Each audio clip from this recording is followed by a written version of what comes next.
MyFantasySportsTalk.com.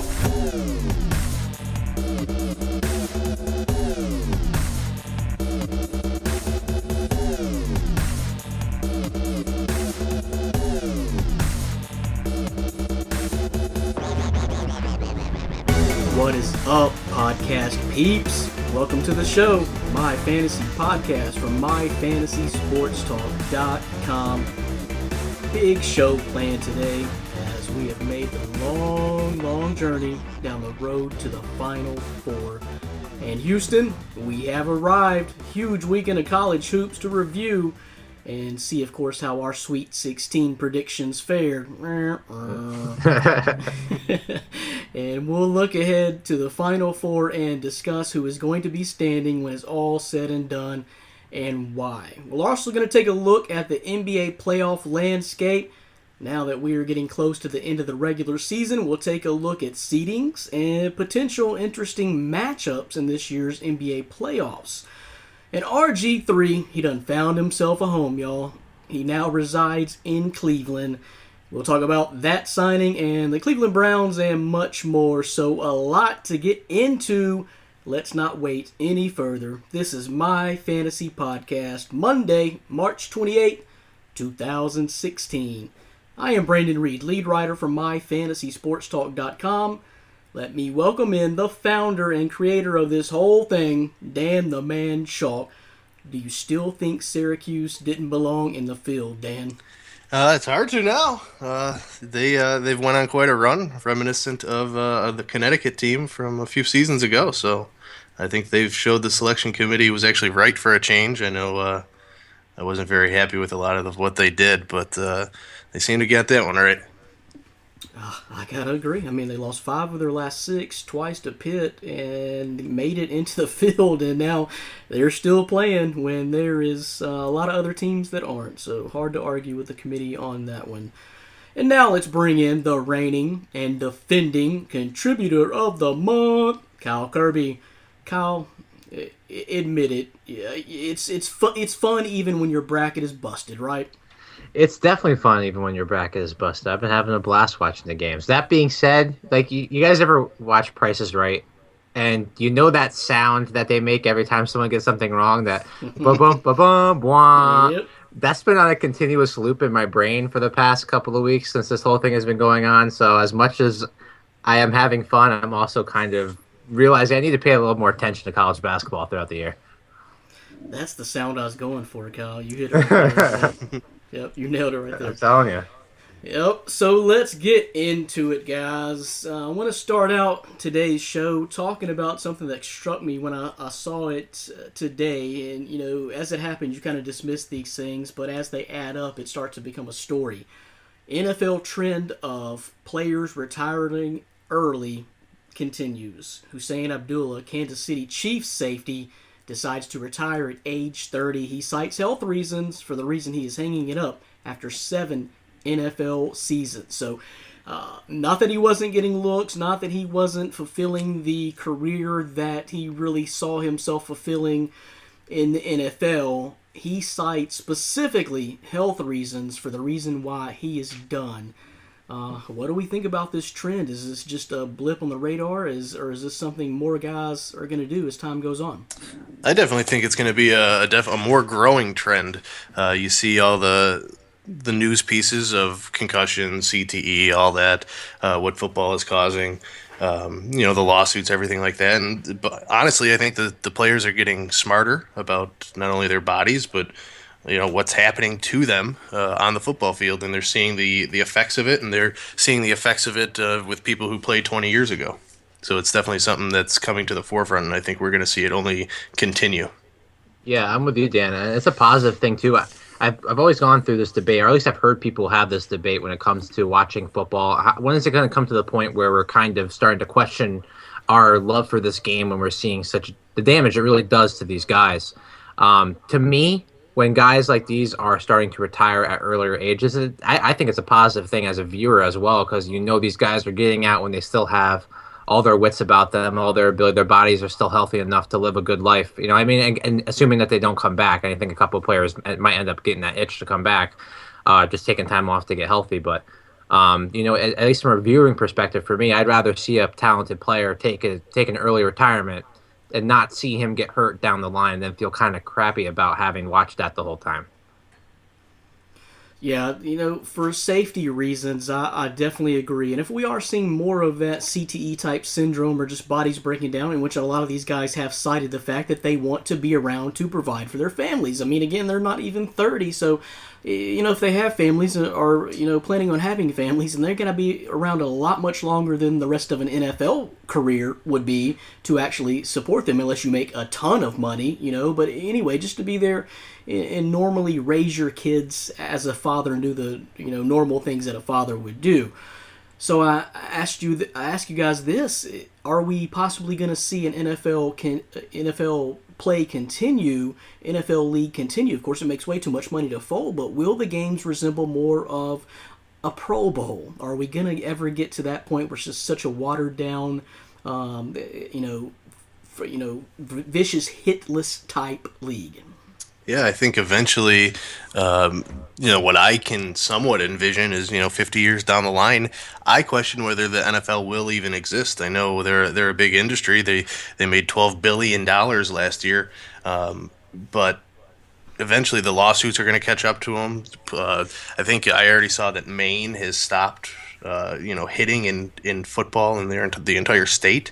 So if states start to do it, I mean, the talent pool is going to start to decrease. You're going to see kids go to other sports. So I think the NFL is in jeopardy, and they're taking advantage while they can. Yeah, I definitely think they're in jeopardy. I think that they have to make certain decisions here moving forward in these next couple of years. I think these next 5 to 10 years are going to be very crucial for the league. I think they need to make sure that they're doing the right things to keep the league interesting while also making it safe enough for players. I think the early retirement is definitely a step in the right direction. At least the players are taking control of that themselves, though. So I think that's kind of the difference here. We have to see what the league actually does. I think you guys probably saw this. I'd be surprised if you didn't, but the different rule changes that they put into place, one of which being the 2 unsportsmanlike fouls, then leads you to be ejected. There's things like that they're doing that's going to fundamentally change the game. I saw a lot of coaches upset about that, just based on the idea of targeting players with the 1 foul and then possibly leading to just changing of the play of the game.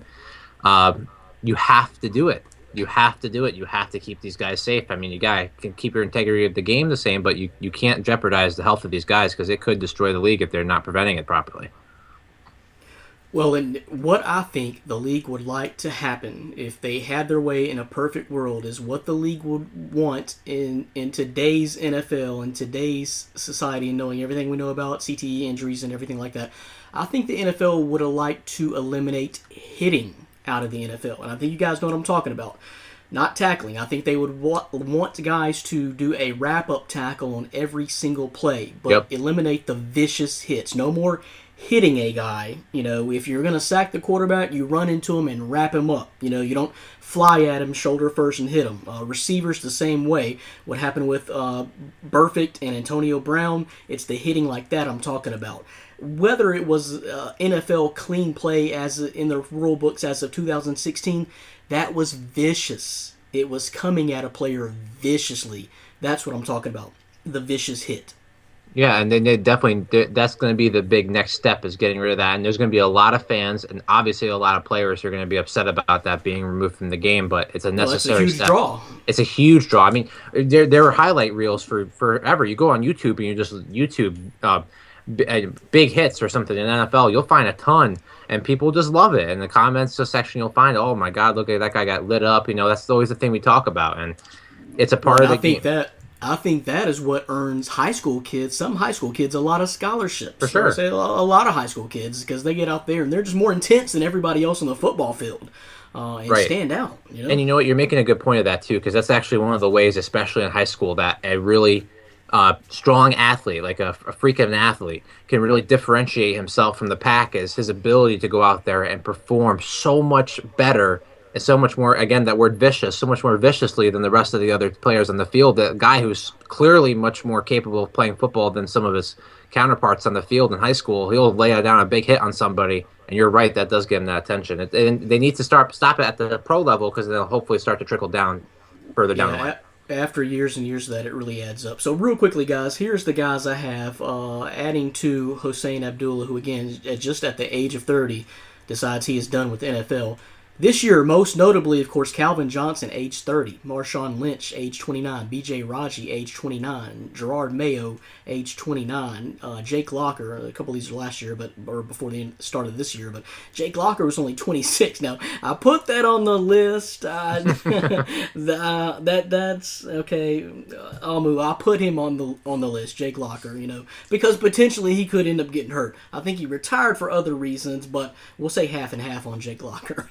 Patrick Willis was 30. Anthony Davis, 25, one of his teammates. Chris Borland retired after his rookie season. So my asterisk with all those guys, that list, Dan, they all cited health-related reasons for early retirement. Just that list alone, we're talking about impressive guys. Yeah, I mean it's not only impressive but intelligent. You can see that those guys have an educational background where they're smart with their bodies and they know that they want to live healthy lives. I mean, one former player that I always look to when it comes to maybe not necessarily retiring early, but knowing that there was an issue with his brain in playing days was Junior Seau when he committed suicide, shooting himself in the chest. I think somebody over the weekend told me that, and so his brain could be examined exactly beforehand. Yeah. So that to me is enlightening, and I think these players probably, whether or not they knew about that, I think it would have a great influence on some of their decisions. Yeah, and apparently, Junior just becomes such a depressed person. Not that far removed from the game, really. He just, from what I've heard of people close around him, you could tell he had fallen off the deep end pretty quickly. And then that's sad because, like I said, it wasn't, maybe 4 or 5 years ago he was in the league and just a really good person who always had a smile on his face when he wasn't cracking heads out there on the football field. But, and that's a shame. And the last point I want to make on this is a lot of those guys I just mentioned have given up pretty big money to say, no, my health is more important. So I think that's also an important piece of this puzzle as well, that a lot of times, millions of dollars doesn't even make the difference because they're already seeing what's happened to others or what's already happening to them. So they decide the NFL is not for them any longer. But let's stick with the NFL and move on to RG3. He finally landed on a team which he's going to have the starting job, right, Dan? If I were the Browns, I wouldn't. If looking at their position, I don't mind the RG3 signing. I think it's solid. They didn't give him too much money. I mean, from what quarterbacks are getting paid today, that was a pretty solid deal. Well, I think it was fair considering he really hasn't played in 2 years. Yeah, that's very true. But if I were the Browns, I'm looking at the draft. As the listeners know, I like to study the draft. If I were the Browns, I would still take Carson Wentz at the number two pick. He's the franchise quarterback you build around, and if it takes a year, you have RG3 there to play. Kind of teach Wentz the ropes of maybe not learning directly from him, but giving him a chance to develop. And with RG3, it's if he plays good, then it's possible trade bait. Get more picks in the future to try and build up that roster. But solid signing, but I don't think they should stop at their quarterback search just with him. 2 years, $15 million signing bonus of 3.5. Again, for a guy who really hadn't played significant time in 2 years, that's not bad. He just walked away from the signing table with $3.5 more million in his pocket.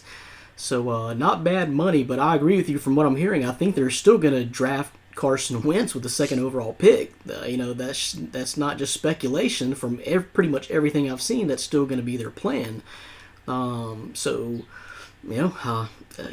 what do you think? Do you think RG3 is worthy of the starting role? In my opinion, I think he is, and I understand the concept of drafting a guy like Carson Wentz, or if they end up going Jared Goff, I think it makes sense in the long run. But at the same time, I don't really know what having two quarterbacks like that actually help your team. How much does it really help your team? I understand you're trying to build for the future. I get that. They're definitely not in win now mode, and that's fine. We've seen before it can cause problems. That's what I mean. with Kirk Cousins. Yep, exactly, and that's a very good point. And just to go back to the contract too, I read something on rotoworld.com today that was pretty enlightening. Apparently, a big portion of the contract is a big, like $750,000 roster bonus that they would have to pay him a couple days into the 2017 year. So if they wanted to cut him after year one, it would really only cost them like almost $9 million total. And when you consider the first year salary and the little bit of extra dead money they'd lose by cutting him, it's really not a bad contract as far as the Browns are concerned. I think they made out well. Should he be the day one starter? I think they should go into training camp with him being the starter. I do. I think that should be the intention of it being him. He's got at least a little bit of experience. He's went to the playoffs. That has to matter. Has to mean something. Now I do not disagree with you there, but so kind of moving on to the draft. Say you take Carson Wentz, just going by last year's number, what that would pay Carson Wentz with a second overall pick is a salary of around $20+ million, signing bonus of around $15 million. With that much money invested, don't you have to play immediately, or does Wentz start out backing up RG3 and learning, or does Cleveland just see RG3 as a solid backup to their next stud, Carson Wentz, or do they even know yet? Do they even have any idea yet? Being Cleveland, I think they don't have any idea. But I mean, bottom line, I don't think you can look at money necessarily when you're looking at like Robert Griffin to a Carson Wentz. You're going to play the best guy that there is. I mean, Carson Wentz. The more I watch film on him, the more I'm falling in love with him. I think he's going to be. Well, he is in my mind a better prospect than when Andrew Luck was out. The guy makes all the throws. He's more athletic, even though Andrew Luck was. He is a very athletic player, but I mean Wentz on tape, his footwork is pristine at his college level. I mean it's mind blowing. He's making me shake just talking about him. So I have a little man crush on Carson Wentz. So Timeout. Timeout. Yeah, timeout, man. All right, sorry guys. You guys just get a room, why don't you? Yep, that's actually where I am right now. I did not intend for this to be a Carson Wentz segment or some kind of. I took it that way. I needed to. Yeah. You can't help it. He needs to get the love that he's not getting, even though he's the number one quarterback. That's an underrated number one quarterback in the draft. That's something you don't see much. Right. Well, it's funny you went down that road because I meant to and ran out of time today, but I want to do a little comparison and going back to previous drafts and see how many times what I'm hearing on, and seeing on paper about Carson Wentz was said about the first round picks from 4 years ago and 5 years ago and 6 years ago, and how many of them turned out to be busts. So I don't know. You definitely would know a lot more about it than I would, Dan. If you think he's a real deal, then he definitely could, but the chances are probably not. That's why you don't want to see him go to Cleveland, where they just ruin quarterbacks' careers. So that's the tough part. Perfect. I am glad you mentioned that, Dan. I have a list here. I'm going to go back to 1999 since the new inception of the Cleveland Browns, and just go off a few names, just a few. Tim Couch, Ty Detmer, Doug Peterson, Spurgeon Wynn. I don't even know if I said that right. I don't even remember who that is whatsoever. Great name. Spurgeon Wynn. I liked him in Madden. Really? Okay, that's interesting. That's a long time ago, 2000. I don't remember that kid. Kelly Holcomb, Jeff Garcia, Luke McCown, Trent Dilfer, Charlie Fry, Brady Quinn, Ken Dorsey, Bruce Gradkowski, Jake Delhomme, Seneca Wallace, Brandon Whedon, Thad Lewis, Jason Campbell, Brian Hoyer, Johnny Manziel, Connor Shaw, Austin Davis, and Josh McCown. That's just a few. And since the new inception, guys, real quickly, I got some stats here that I want to throw down. So 17 seasons since the new inception of the Cleveland Browns, after the old Cleveland Browns moved to Baltimore. 17 seasons since they've been back. They've been through 24 quarterbacks, 9 coaches. In that time, they've got 87 wins. That's 5 wins per season average. That's 3.6 wins for the QB on average. And that's 9.6 wins per coach on the average. My God, doesn't it have to turn around sometime? You'd think. I mean, Brandon, by the way, if you want to take a minute to go and wash your mouth out with soap after saying all those names, I think we might need to put the explicit tag on this podcast for any of our listeners in Ohio. Definitely, you think it would have to turn around, and you think this is the right place to start, right? You get a guy like Robert Griffin who's got that success. You draft a guy like Carson Wentz. You got to think one of them is going to turn out good. Again, for me, it's just like, what are they doing to help these guys? What are they doing? There's nothing around Robert Griffin or Carson Wentz. I mean, to me, it just doesn't seem like we're going to end up going to this point where you're right. They ruin quarterbacks' careers. You'd think eventually, just by the law of averages, it would turn around, but there's no sign of that changing anytime soon to me. Well, and coaches, not just quarterbacks, coaches as well. Yeah, right. I mean they're not lasting a long time, and being from Buffalo, I've been seeing the drought go on 16 years for the Bills, and so I know what it's like, and I don't see it turning around at all. It's definitely not in Buffalo, and I don't think it is in Cleveland either. Yep, that's a shame. Again, I don't know what's really going to happen with the RG3 situation. I am glad that he is finally on a team. And as I said, many podcasts ago, guys, I want to see him start again. Man, that's like the death knell when you're talking about going to Cleveland. But again, I also want to see Cleveland eventually turn it around too. I think they've had 2 playoff appearances since Bernie Kosar started at quarterback for them. And a lot of our listeners probably have no idea who I'm talking about. If you thought Spurgeon Wynn was an obsolete name, to a lot of our listeners, Bernie Kosar is probably a very obsolete name as well. It was a long, long time ago. But man, we'll see if it all works out for Cleveland and Hugh Jackson in the start of something new. How often do we say that about the Cleveland Browns? Every single year. It is. So let's transition out of the NFL. You are listening to My Fantasy Podcast from MyFantasySportsTalk.com. This is Brandon Reed along with Dan Schalk and Kyle Kirby. Moving on to the NBA and the playoff picture. And as we get closer to the end of the season, I just kind of want to revisit something real quick. The Golden State Warriors. Yes. I think they have 9-10 games left to go. But anyway, they're well on their way to home court through the playoffs, I believe, and will break the 96 Bulls regular season mark of 72-10. To not do that, they would have to lose 3 of their last 9. So, Dan, do you think the Golden State Warriors you can't even get through it break the Bulls mark? All right. The floor is yours. Yes, they will break it, but there it is. Championship at the end of the year.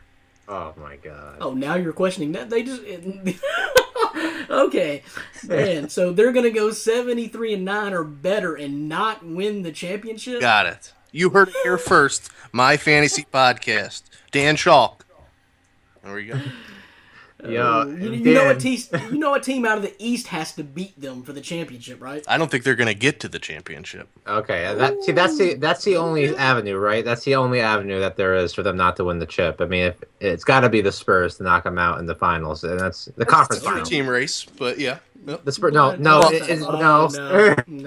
a 2-team race. The Thunder are great. Don't get me wrong, I love the Thunder, but no, it's a 2-team race, and that's it. A lot of people don't even realize it's a 2-team race. Right. I mean, you really have. It's unfortunate for San Antonio because they're old. They're barely hanging on, and I'm so surprised that they are still this good and just 3.5, 4 games behind Golden State's mark. That's incredible. Yeah, it really is. I mean, no one's talking about the Spurs too, which is exactly what they want. So if there's something to Dan's point, I think that's probably part of it. And you want something else to go back to the whole concept of are they going to break the record? They're going to break the record. Let's just go back to our old podcast. Brandon and I have been talking about it for a while. Dan, you hate the Warriors. I refuse to believe it. It's fine. And that's fine. It's sunk in watching the Clippers not throw any sort of... The numbers were never with you, Dan. The numbers and stats were never with you. My head didn't want to look at the numbers. I just wanted to not want the Warriors. And you know what? That's a very fair thing. That's a very fair thing to say. I get it. You know, you don't want to see it happen, but it's gonna happen. All right, let's just all enjoy it while it actually does happen. I mean, their path to the end of the season here is this. They got that 4 game stretch, like I said, Spurs, Memphis, Spurs, Memphis.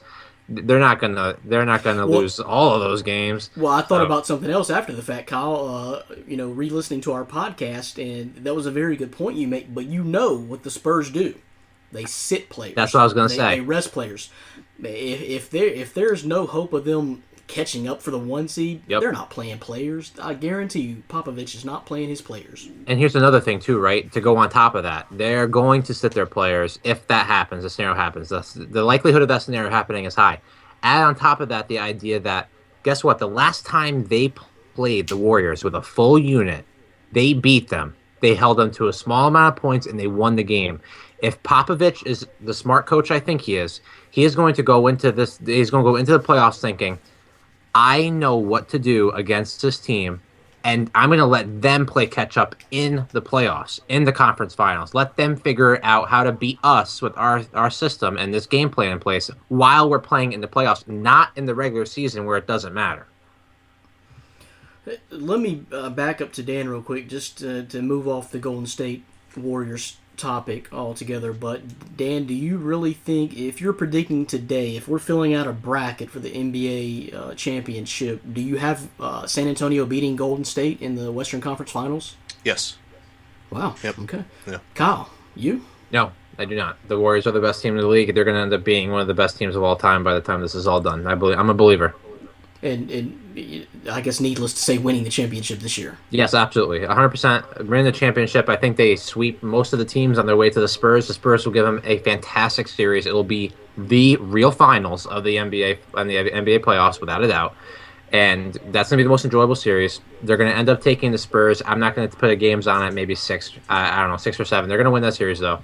They're going to go on, and they're going to win the championship. And we're going to look back at this team this season as one of the best ever. I really believe it. Now, if they don't win the championship, and they break the record, that completely tarnishes their whole season, correct? Oh, 100%. Yeah, definitely. It definitely tarnishes that. I'm not going to deny that. That amazing accomplishment.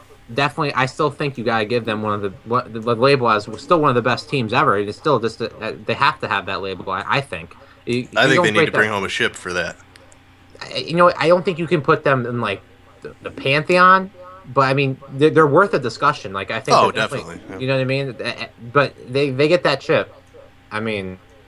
Yeah. Oh, I mean, if they get the ship and they break the single season record, I mean, I think that's fair to say they're the best team of all time. Yeah.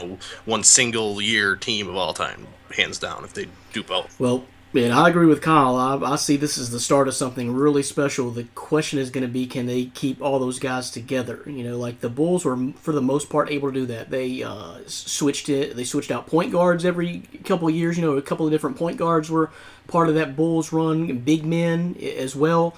But their common core, they usually were able to keep that together, at least keep the scheme together. Can Golden State do that? I don't know in today's age of free agency, because Draymond Green is going to be a highly sought commodity. So will Klay Thompson, who was our Man Crush Monday today, as a matter of fact, as well. But another little quick stat before we move on, guys. The Bulls, when they set that mark of 72-10, they lost 3 playoff games the whole playoffs that year. So. We'll see if the Warriors can exceed that as well, because me personally, I don't see them losing 3 games this whole playoffs. I think they're sweeping their first round opponent. Yeah. Crazy. I love to hear that, though. I really. I don't think that Golden State or San Antonio is winning any more than 2 games max in a 7-game series from Golden State. I think it's going to be that lopsided. That's not crazy, though. That's not. They've no, it's proven not. I mean, I could see him sweeping the first round. Dan. Steph Curry usually doesn't even play the fourth quarter. Usually. Yeah, that's the thing, man. You're missing that part. I understand, like, the concept of it just sounds crazy. The concept sounds crazy, but they have proven that it's not crazy. They've proven that.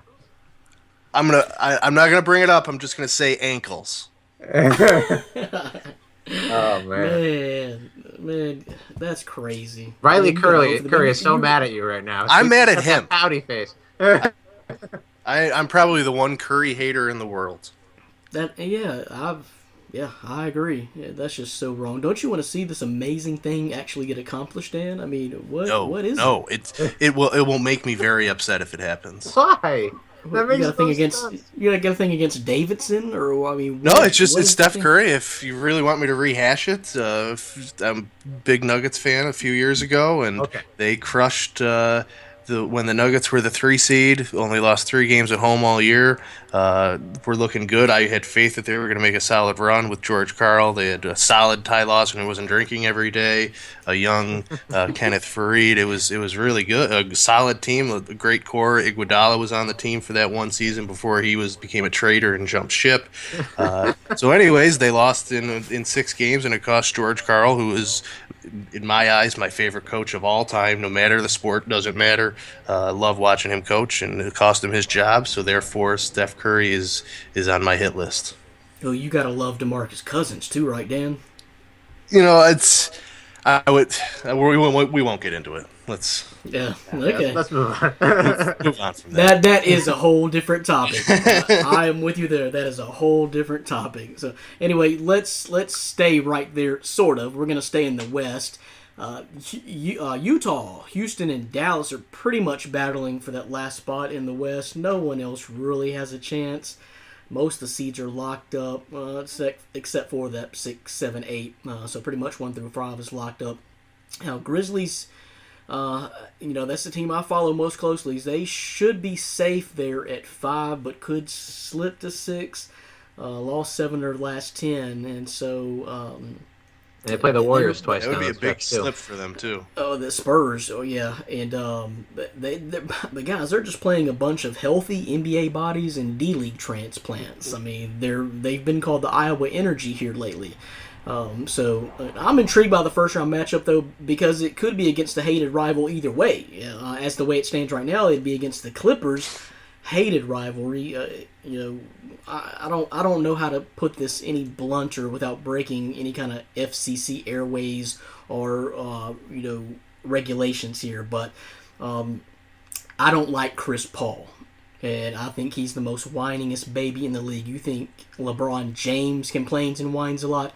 Chris Paul is the biggest in the league. If you watch him live, if you go to a game, outside of the TV cameras that are only showing you select things, Chris Paul is in the referee's ear every single time there's a dead ball. Every single time. It's crazy. I'm really surprised by that. But, I mean, because I mean literally every time. So, not a Chris Paul fan. Dan, you got that? I hear you. I'm with you there. I'm not a huge Chris Paul fan, but I am rooting for that series to happen. The Clippers Grizzlies.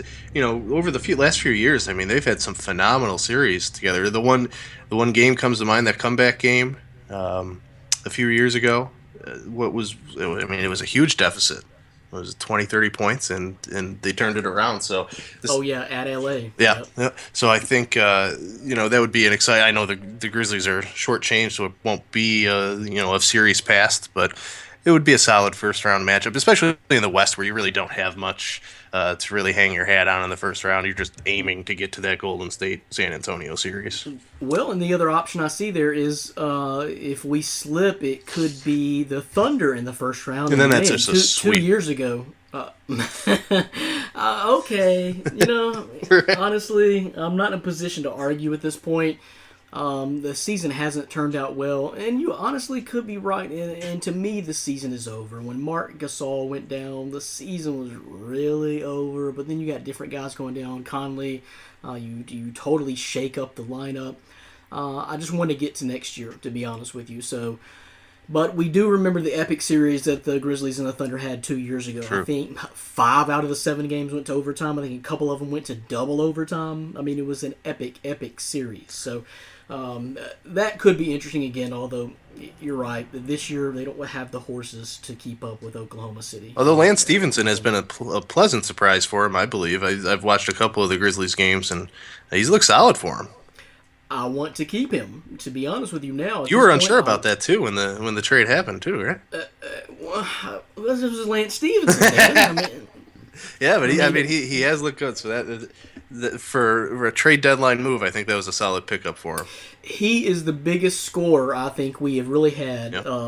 A make something happen with the ball type penetrate score since probably Rudy Gay. And that's what we have been missing forever. And I like that. I also, the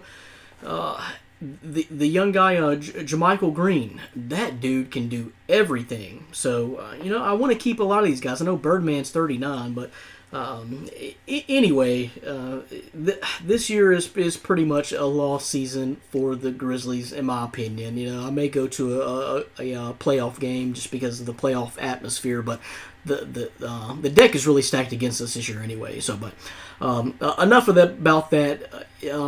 Kyle, what do you see happening in the West right now this year as far as the last playoff spots, how it shakes down in first round matchups? How's it going to break down? Well, as far as the last spot goes, I mean, you got those three teams you mentioned before that have basically a game separating them to decide who's going to get that last spot and how this is all going to shake out here. I don't know what's going to happen with Houston and Dallas. I think that's the one. Those are the two teams I'm kind of watching the most to see what's going to happen there. Who's going to take that final spot? They're both trying to give it up. They're both exactly. That's what I'm saying. And I think either team is going to get just waxed by the Warriors in that first round. So that'll be fun to watch. Maybe that's what they're fighting for. Hey, the loser gets a better draft pick and doesn't have to face the Warriors. And they can be a part of history. Really the winner. Earlier vacation. Dan, I want you to pay special attention to that first round matchup. Okay, it's going to be a good one. And then I'm looking at, as far as first round matchups go. I mean, again, I think you probably mentioned it before. The Clippers and Memphis. I mean, you can't go wrong with that. The rivalry there. The two teams hate each other. There's no way that's not going to be a competitive series. Even as Dan mentioned, I don't know. Well, no, I mean from a talent perspective, yeah. But I mean, when it gets to the playoffs and those teams are playing each other, it just gets to the point where it's gritty. And you have Blake Griffin.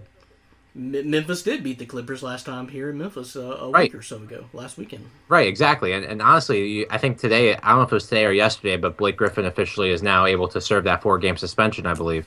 Yeah, I heard that. That was played out so beautifully. Hasn't it? That's another topic, too. Yeah, it is, but at the same time, like, you can make that argument. I don't necessarily buy it, but how is that team going to gel with Griffin coming back here right as a playoff start against a team that doesn't like them? I mean, that's a trap series waiting to happen to me.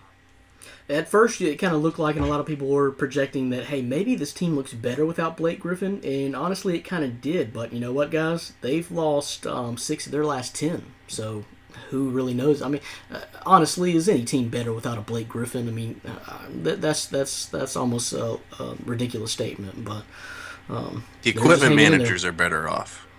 Yeah, very true. Keep their faces aligned. Close personal friends too, from what I heard. So anyway, just what a mess there. But yeah, I agree. Houston, keep an eye on Houston, Dallas, and Utah is not oblivious to being bumped as of right now either. So we'll have to keep an eye on that. But anyway, first round matchups, guys. Do you see any upsets happening in the West the way it currently breaks down, or is there any series that you say keep an eye out on for besides that possible Memphis Clippers series? I think in the West, you just go in order. It's nothing's going to happen there. Sweeps? You think sweeps? Yeah, I don't see many wins by the 5 to 8 seeds at all. I mean, the Memphis one, yeah, but I mean Portland against OKC. That's not right. That's what I was going to go. Yeah, I mean, I do like Portland as a team. You never know when Damian Lillard can go off. That's what I was going to say. There's one Damian Lillard game in there for me. I think there's at least one. Right. Yeah, I could see one, but at home in Portland, I know it's tough to play there. They're a good home team, but yeah, I don't see any competitive series. I don't see any 6 games besides maybe the Clippers Memphis. Agreed. Yep, I agree as well. And with that Portland, because I really see a couple of sweeps, to be honest with you, with the 1-8 and 2-7 matchups. But if it's OKC and Portland, then I could possibly see Portland winning a couple of games if Lillard and McCollum both go off. I mean, it's not a bad backcourt, so if they both happen to go off and have really great games, then it's possible, I guess, but that's a long shot as well. So that could be pretty boring the way I see it in the West to start the playoffs out anyway.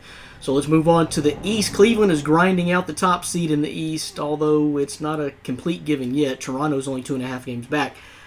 Similar schedules, similar resumes. Toronto finishes against the Knicks, Nets, and 76ers. And if you don't watch much NBA basketball, that's a very good thing, folks, to finish against that run right there.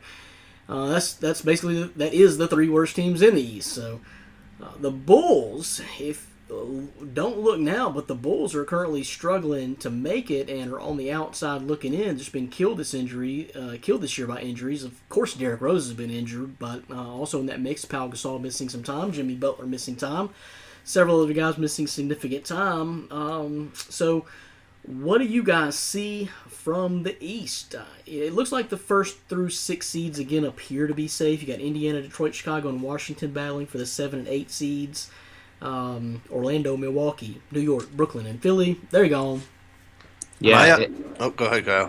No, yeah, I don't see a lot of movement happening as far as the teams that are going to be in the playoffs. I mean, that obviously that Detroit and Indiana 7 and 8 could easily be swapped. It's only a half game difference between the two of them, so that that's whatever happens there we'll end up shaking out and we'll see who gets those 2 seeds. But Chicago, I mean, what a disappointing season from them. I think I wrote an article way back before the season started about and I mentioned something about Chicago in there. Just I don't know how a lot of people I feel like didn't really see this coming. I mean, I think probably most of us would have probably saw it coming with the loss of Thibodeau. But I mean, I think that's the biggest reason why this team is looking the way they do. They've played uninspired basketball the whole year, and now they're out on the outside looking in. They're not going to get in either. Yeah, I think the injuries have definitely hurt them. Although I look at the basketball power index a lot. My eyes on Washington. They only have a 12% chance to make the field, but if they can, I think they can give Cleveland a decent chance. I mean, maybe a 6-game series there, at least wear out the Cavs a little bit more. Because I like Toronto possibly coming out of the East. I know it could be a long shot. I think a lot of people have the Cavs running away with it, but that Toronto team is a sneaky. They're play. right there. Yep. They're right there. And that Washington, I know they've had a terrible season up to their standards. I pegged them finishing top 4 this year. Yeah. But you never know with their shooting what they're capable of to at least steal a game or two. And just to go back to what you said before, Dan, about Cleveland and Toronto, I mean, I'm sure we'll get more into that when we get to the actual playoffs, but there's some weird stuff happening in Cleveland. LeBron's acting weird. I don't know what's happening with that team. That's a disjointed bunch of guys, and that is not a team that if I was a Cleveland fan, I would feel any sense of confidence. And I mean, maybe making it out of the East because the East is always so weak, and the only team that can really compete with them is Toronto. But at the same time, I mean, I would not have any confidence for a title shot. Does LeBron James hate everybody in that locker room? It seems like it, right? Yeah.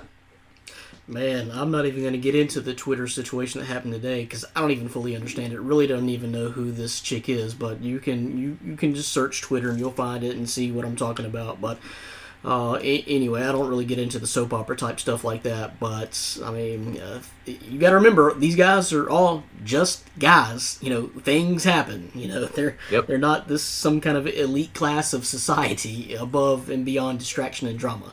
But Dan, kind of going back to what you said about Washington, man, I think I had Randy Whitman Coach of the Year, so it wasn't just you. I swear, you can go back and look at our NBA preview pieces, but I know I had Washington finishing a whole lot higher. Exactly. Please don't. I had the Rockets for everything, I think. I also pretty sure I had Milwaukee in the conference finals.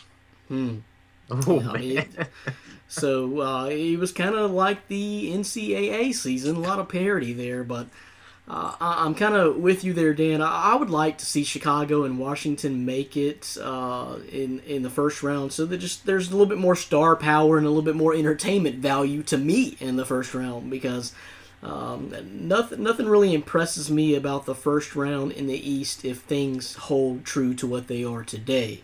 I do think Boston and Miami, if they play, that could be a 7-game series easily. Great series. A couple of good young coaches, and I just think a good matchup there as far as talent wise.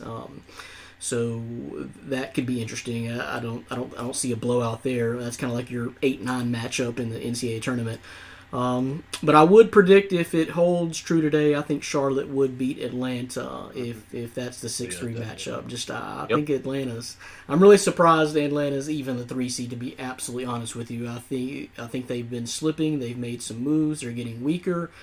and a little bit older, and I don't see them being a true legitimate 6 seed. And Chicago's right there record wise. So, any final thoughts on the East, Dan? I'm gonna kick it back to you again. Yep. So, on the record today, Toronto beats Cleveland in the Eastern Conference Finals. Yes, we'll go with it. Why not? Kyle Lowry's been on a tear as of late. I love DeMar DeRozan as a player. I mean, if Carroll comes back where he can play defense and get LeBron James and somewhat shut him down, I think they have a chance. Man, Dan, I'll tell you, I'm getting excited for that Toronto-San Antonio finals. Woo! Would love it. Would love it. Watch the NBA would hate it, but you hear it here, my fantasy podcast, must-watch television. And what Dan has been despising the whole tournament, that Big Ten style of basketball. Well, woo! You asked for a San Antonio-Toronto series. See, professionals are different because they can make shots. But if you're talking Wisconsin, Pittsburgh, and the NCAA tournament, no, I'll go do some laundry. No, that's true. But I think the first one to 95 wins. We're not looking at a consistent triple-digit number there. But competitive, yeah, probably so. But getting back to that March Madness theme, because it is almost over. Can you guys believe that? I mean, seriously, so much fun in so short time, right, Dan? Yeah, it's hard to believe the season's almost over. We're down to the final 4 teams. I still remember November, watching the 24 hours of college basketball, getting up at 4 a.m. to watch the games, and now the season's almost over. Hawaii versus Nevada. Exactly. Love that game. One of the best games I watched all year. And now the season is coming to an end. Bittersweet, definitely. Man, is it.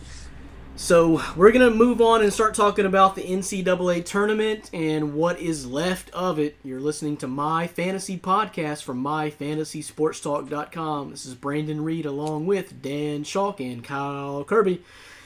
So, our predictions are pretty, we really didn't have a whole lot of teams left, but I don't think this went down the way any of us really saw it, but has it not been a good tournament, Kyle? Oh, fantastic tournament. I mean, like I said last week, it's you get to that point with March Madness where your bracket's destroyed, and then it's that liberating aspect of let's just enjoy this game. Let's watch the 10 seed Syracuse, who I remember a commentator on the pick show on CBS exclaimed out loud, "No!" or "Oh!" like when they got picked to be in the field, and now they're in the Final Four. This is the kind of stuff that you see in March Madness that you can't predict. No one can predict, and it just makes it all the more fun. Damn.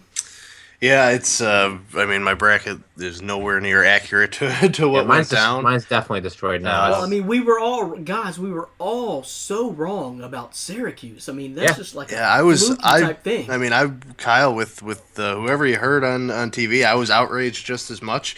And growing up in New York, I'm somewhat of a Cuse fan. I followed them for a while, and I still was outraged that they made the tournament. Looking at their resume, I didn't think they belonged. I thought teams like Monmouth and other teams like that should have prevailed, but lost 5 of their last 6. It's tough. It's tough to say they didn't deserve it because coaching and talent. They went on.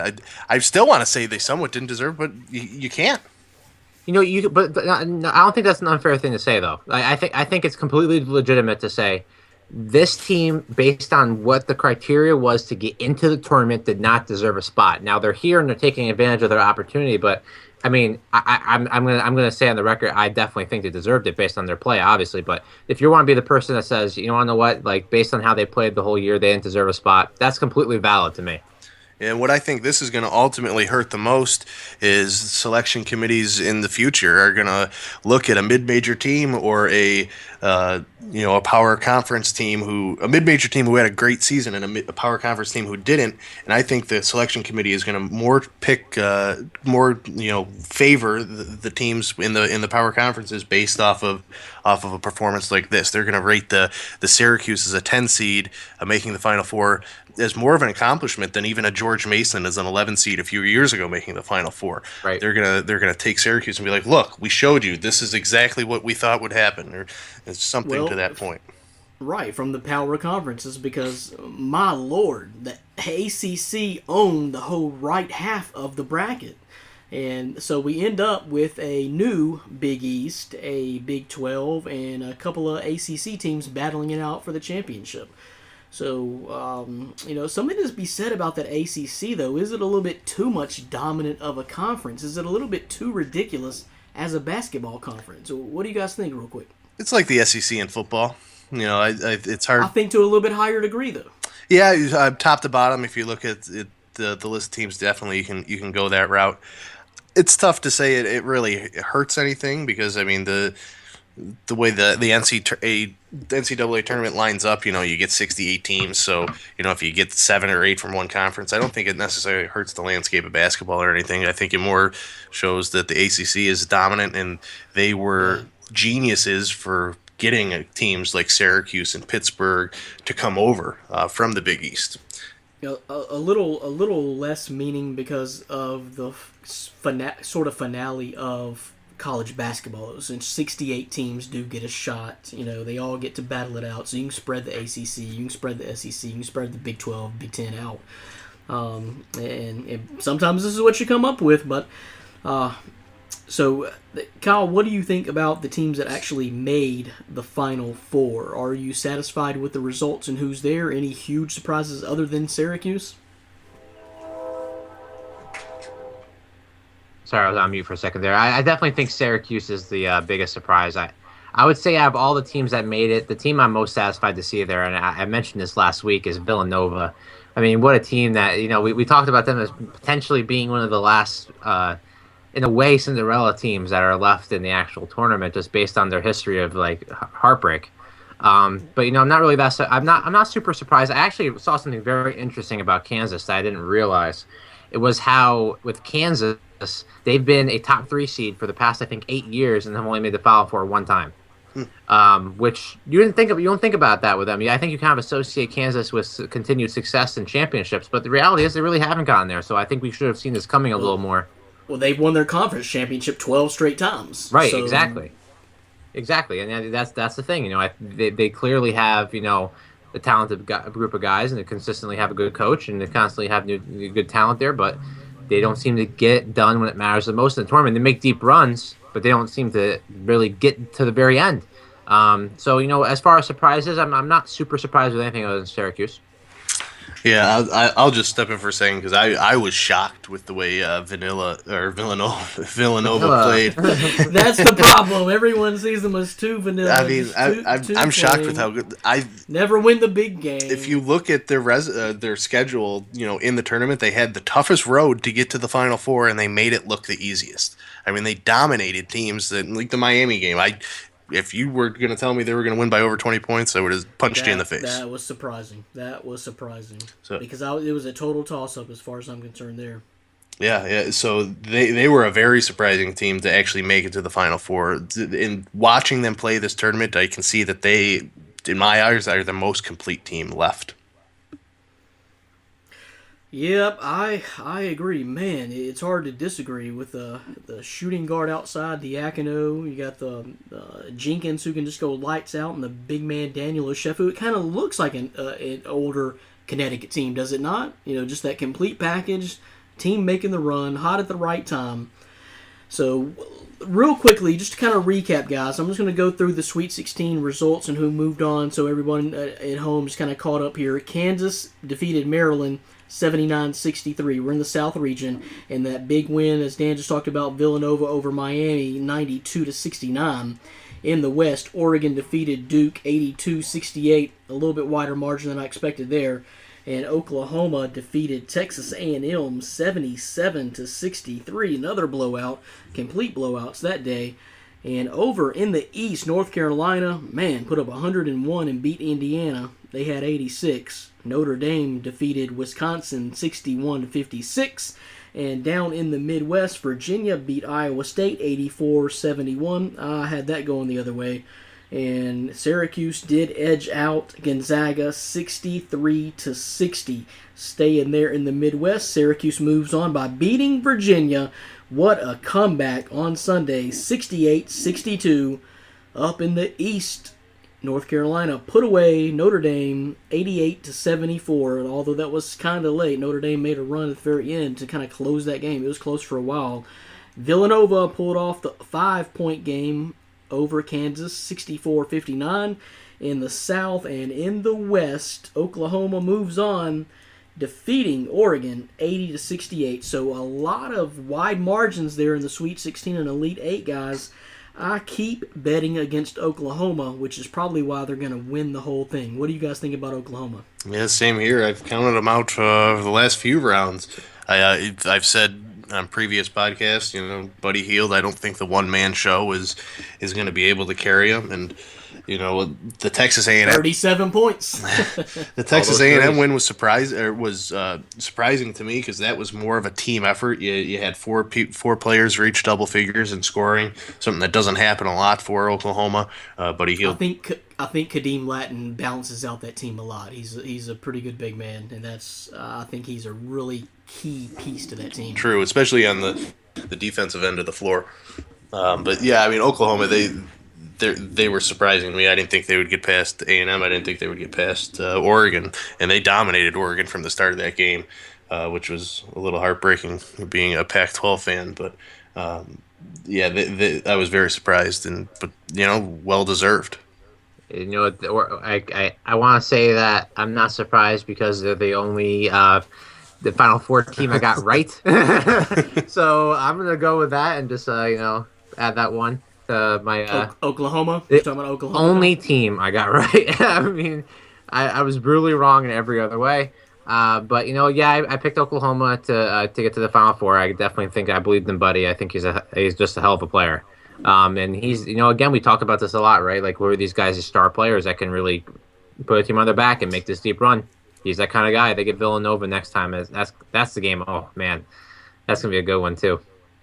So North Carolina, the only one seed that survives after going into the final couple of days of the weekend. It looked like all 4 number ones could survive, but not the case. So I'm just going to point out, before even making predictions, I'm going to ask you guys, yes or no question, is North Carolina going to win this whole thing? No. Kyle? Oh, man. No. Okay, so you both said no. Yeah, I'm going to say no. I'm saying yes, but I bet you I know who you guys have as your champion. Well, Kyle, maybe not you so much. I really don't know. Okay, you don't know. I think Dan's going to Oklahoma. What? Where did you get that from? Nova.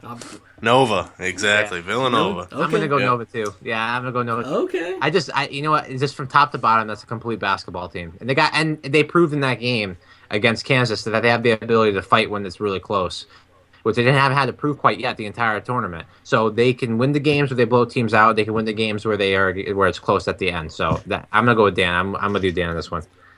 So you both have. I'm sorry. Go ahead. Yeah, no, I just think the Villanova against either North Carolina or Syracuse is going to be a fantastic matchup. You get the old Big East back together if it's Villanova, Syracuse, and I think the 2 best teams in the tournament, Villanova, North Carolina, if those 2 can square off. So I think you're both pretty much telling me Villanova over North Carolina in the championship game. Yes. Yeah. I would like to see Cuse pull it out, but I think the overall talent on the Tar Heels roster is gonna prevail. Yeah, I would like to see Cuse do it too, but let's just if we're making predictions and I have to be on tape here recording, I'm gonna go with Carolina.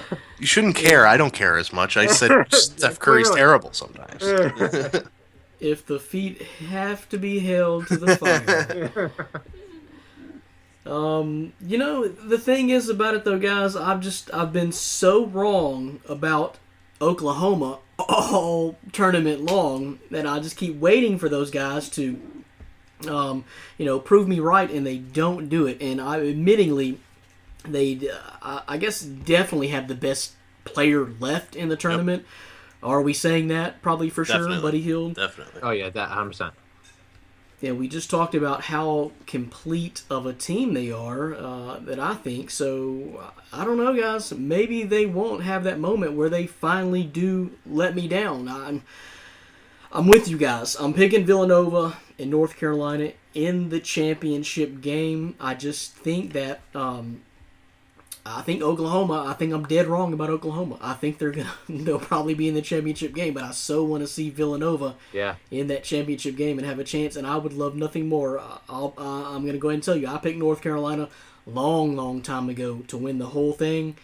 And if there's one team that's going to prove me wrong, I'd much rather it be Villanova than I would Oklahoma. I want to give you a quick shout out, Brandon. I would take a little sneak peek into the behind the scenes of My Fantasy Sports Talk. We have a little bracket challenge going on right now, and Brandon is the only person who's in this challenge with any potential points remaining in the entire all the people who signed up for this. Brandon's the only one with potential points remaining. That's how terrible we all were.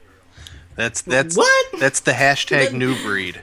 Yeah, hashtag new breed. Compliment. That's a backhanded compliment, Brandon, you're the best of the worst. Exactly. You were so good because everybody else was so bad. And here's your trophy. No, I'm surprised, Kyle. I didn't know because I'll be honest with you, I stopped paying attention a long time ago.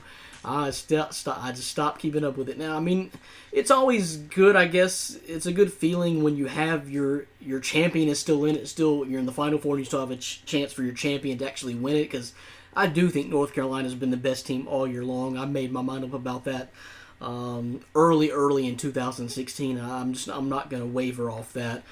So that's who I'm sticking with. North Carolina over. I hope Villanova. I'm picking Villanova, but been so wrong about betting against Oklahoma and Buddy Hield all season long. And also, just another really quick note, guys. North Carolina is 2-0 this season over Syracuse. Beat them by 11, beat them by 5. So, and one semi-blowout and one pretty close game. So, we give you guys one last chance. You got one last chance to change your mind. No, I'm not going to change my mind, but what's great is honestly just how unpredictable this is going to be. I could see any scenario playing out here. I could, as much as I think Carolina's a better team, I could definitely see Cuse winning, and then Cuse could play Oklahoma because Buddy Hield goes off again, or they could play Villanova, or Villanova could play Carolina like we predicted. You know, there's so many potential. I wouldn't be surprised with any scenario. Let's put it that way. Yeah, I think anything can happen, but I think ultimately what's perfect about the tournament is the two best teams usually, for all intents and purposes, play in the championship game. I mean, they are the two best teams. So if it is Villanova, North Carolina, or even you could put Oklahoma in there, I can't put Cuse in that scenario, although I would want to see them win. Right.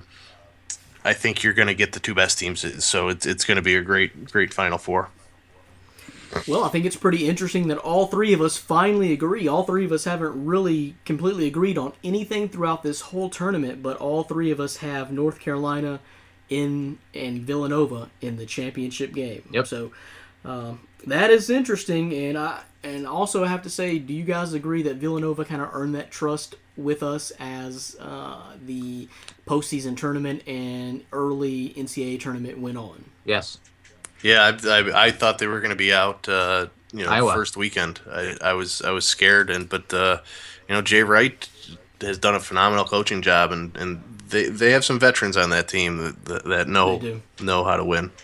Yeah, Brandon, you mentioned Oklahoma being the team you can't figure out. That's been the case for me in Villanova. I picked against them every single time we've talked on this podcast, so I can't go against them anymore. They've proven themselves to be the team that we hoped they would be. They're there. Well, and guys, their margin of victory is just crazy. I mean, they beat Kansas by 5. Okay, and, if you were expecting a close game there, I guess it was close, but they beat them by 5, which to me, in the Elite 8, is kind of handling them, and that was their closest margin of victory by far. So, Villanova, North Carolina in the championship game. You heard it here first on My Fantasy Podcast. Dan, real quickly, I don't want to spend a lot of time on this, but what did you think about the Coach K and Dylan Brooks situation? I know you were keeping up with Oregon and Dylan Brooks all year, and I'm sure watched that game very intently and taking down the almighty Duke. And if just recap for the audience real quickly, if you guys didn't hear, They're going through the handshake line. Dylan Brooks, just a second or so before, fired up a half-court shot and hit it, whereas a situation where normally you might just hand the ball over to the referee, you'd get a turnover to just turn it back to Duke, but basically no time left, and Coach K pretty much scolded Dylan Brooks going through the handshake line like, you're classier than that. So, and then turns out that he lied about not saying that. What do you think about that, Dan? Yeah, I think the whole situation is bizarre. I don't really know what Coach K was, what his intentions were with. First of all, saying it. I mean, I can understand saying it. You know, if you're upset, first of all, you lost. You know, you're not advancing into the tournament. Then you're upset that Brooks took a 3-point shot, I guess, and I think you're more upset that he made it. But right. I mean, you can call him out, but don't then deny calling him out. That just makes you look stupid. And you're Coach K. You're on everybody's pedestal. TV. So Team USA, you know, the whole.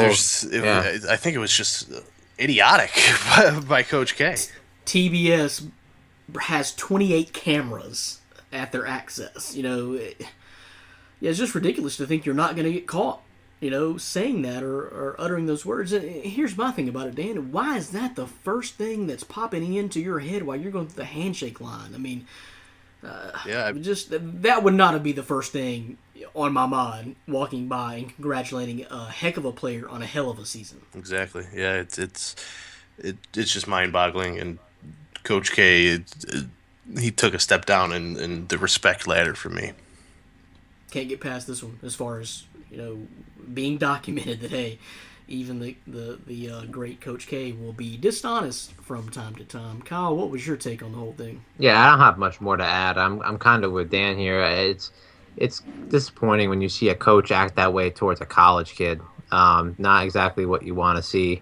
Especially like I mentioned before, I mean, this is a guy who also represents Team USA as well. I mean, this is kind of a bad look for him. Like I said, I don't have much to add. It's just, you know, I'm not a fan of Duke by any stretch of the mean, so I think it just kind of adds. And let's put it this way: it definitely adds fuel to the fire for all the Duke haters out there. Well, and I think maybe Coach K may be a little passive-aggressive, you could say. A little bit. This is his way of releasing frustration. And he was steaming under that collar, guys, but he's not going to show it. And this is kind of the way he let that seep through just a little bit by almost scolding a kid. And that's why I say it was obvious, even without audio of the recording, that he was scolding Dylan Brooks, because Dylan Brooks started apologizing immediately. You know, so no way to backtrack out of that, Coach K. But man, NCAA basketball, gotta love it. We're going to leave it there for this week's episode. Hey, this is My Fantasy Podcast from MyFantasySportsTalk.com, and I want to encourage you to stop by the site right now. We've got a big piece up. Lego Batman movie gets a preview and a trailer. That's up right now. And as I mentioned before, the Man Crush Monday was Klay Thompson. Kevin McQuaid's got that piece up. The Last Ship, if you guys ever watched that show, pretty good. That's a Season 3 trailer coming up from The Last Ship.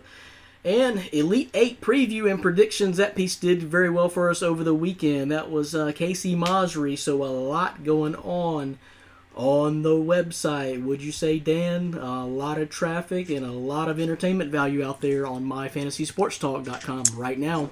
Yeah, so much it likes to crash our site every once in a while. So things will be up and running and smoothly, and we appreciate everybody stopping by, and you're gonna see just more with the tournament coming to an end, baseball season coming up, and the NFL draft will be a heavy hitter, and let's not forget the NBA playoffs and that man Steph Curry and those Golden State Warriors. Losing to the San Antonio Spurs in the Western Conference Finals. You got it. Says Dan Shaw. You heard it here first. On My Fantasy Podcast from MyFantasySportsTalk.com. Thank you so much for listening. Tune in. And hey, don't stop listening to the podcast, even though the site may crash every once in a while. That's because we have so many listeners of My Fantasy Podcast at the same time. It's true. It's true. Yeah, absolutely. This is Brandon Reed for Dan Shaw and Kyle Kirby. We will check you out next time from MyFantasySportsTalk.com. See you. MyFantasySportsTalk.com.